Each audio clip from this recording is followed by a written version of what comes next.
So if you're someone who is either selling or buying a home in a rural area, likely you are going to be dealing with a well. And there are so many components to a well, but when you are buying a home, you really want to make sure that you are testing that well and getting the appropriate inspections. So the first thing you're going to want is a well flow test. This is going to tell you how much water is being pumped out, how many gallons per minute.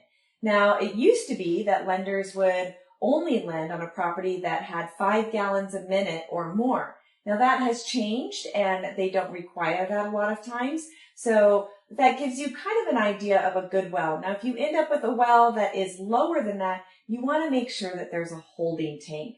And that's something that when I'm working with clients, we look at those things and make sure that those things are in place and talk about the pros and cons of having a well that might be a little lower producing. The other thing that you're going to want to test is the water quality. Now, it's on the seller to do that. They're responsible for paying for that test. It's called the BAN, bacteria, arsenic, and nitrate. And that test makes sure that the water is good enough to drink. The other test that I always recommend is called a top 35. And you're looking at 35 elements in the water, everything from manganese, iron, boron, the list goes on and on.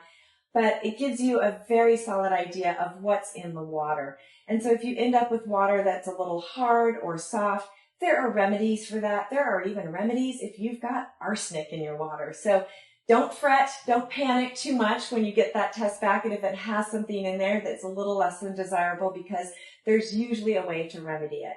But those are the things that you need to consider when you're buying a property that has a well.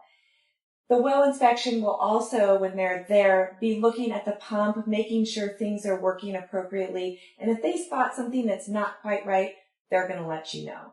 All right, well, I hope you found that helpful. If you're ever looking for a rural property, that is one of my specialties. I absolutely love helping people find their next homestead. So please give me a call. Happy to help you. 541-326-2552.